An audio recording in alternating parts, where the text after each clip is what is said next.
Elle est déjà en haute définition, parfois même en 3D, mais la télévision de demain nous réserve encore d'autres surprises.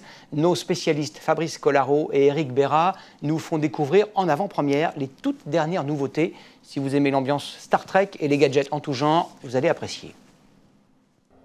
À première vue, c'est un téléviseur comme les autres, mais quand on y regarde de plus près, on s'aperçoit que son écran est transparent.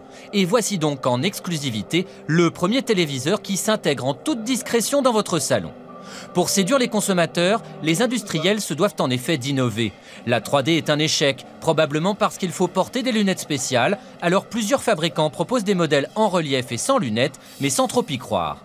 Et voici un prototype chinois doté d'un capteur qui analyse le regard. Résultat, on change de chaîne ou on monte le son rien qu'en bougeant ses yeux. Mais la grande tendance ici, c'est surtout l'ultra haute définition. Avec des téléviseurs 4K, c'est-à-dire que la définition de l'image est 4 fois supérieure à celle de la haute définition actuelle. Et un constructeur a même dévoilé un écran 8K.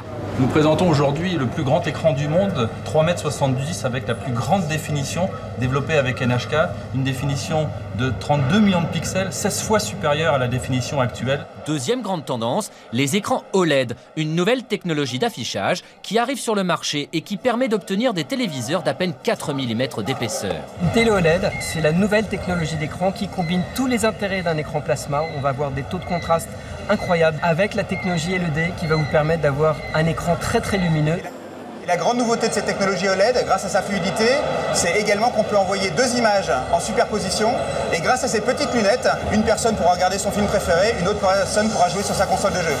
Et aujourd'hui, le téléviseur est aussi connecté à Internet. Cela permet de faire des recherches et de charger des applications, mais surtout de pouvoir le faire dialoguer avec un smartphone ou encore une tablette tactile.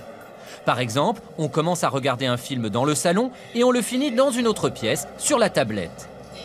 Enfin, fini les appareils monochromes, un fabricant propose des habillages très variés, acier, bois, céramique et même de l'or. Et aujourd'hui, on peut donc avoir un téléviseur sur mesure, personnalisé en fonction de ses goûts, même les plus originaux. Ici en Allemagne, un célèbre présentateur a donc demandé à avoir sur son téléviseur les mêmes motifs que ceux de la veste qu'il porte habituellement sur les plateaux de télévision. Très beau costume écossais.